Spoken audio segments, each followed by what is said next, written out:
पहलगाम हमले के बाद हिंदुस्तान का ताबड़तोड़ एक्शन सामने आया। पाकिस्तानी शहरियों को लास्ट वार्निंग दी गई। वजीर दाखिला ने रियासतों के सीएम से बात की है, सभी पाकिस्तानियों को बाहर निकाले, तय हद से ज्यादा कोई ना रुके। फोन पर शाह का सभी रियासतों को हिदायत। होम मिनिस्टर अमित शाह ने मुल्क के सभी सीएम से बात की, पहचान कर पाकिस्तानियों को बाहर भेजने के ऑर्डर दिए गए हैं।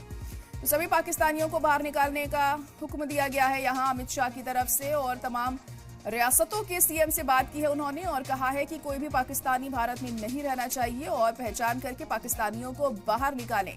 तय हद से ज्यादा कोई भी हिंदुस्तान में ना रुके, ये साफ कर दिया गया उनकी तरफ से। फोन पर शाह ने सभी रियासतों को यह हिदायत दे दी है। होम मिनिस्टर अमित शाह ने मुल्क के सभी सीएम से बात की कि पहचान कर पाकिस्तानियों को बाहर भेजने की कवायद की जाए और सभी पाकिस्तानियों को बाहर भेजा जाए। आपको बता दें कि पहले ही ऑर्डर जारी किए गए थे कि 48 घंटे के अंदर जो तमाम पाकिस्तानी नागरिक हैं वो यहां से चले जाएं, और अगर अब वो नहीं गए हैं तो उन्हें जबरदस्ती यहां से भेजा जाएगा। ये साफ कर दिया गया है अमित शाह की तरफ से, और इसीलिए उन्होंने तमाम रियासतों के सीएम से भी बात की है और कहा गया है कि कोई भी तय हद से ज्यादा यहां पर ना रुके और उसे पाकिस्तान भेजा जाए।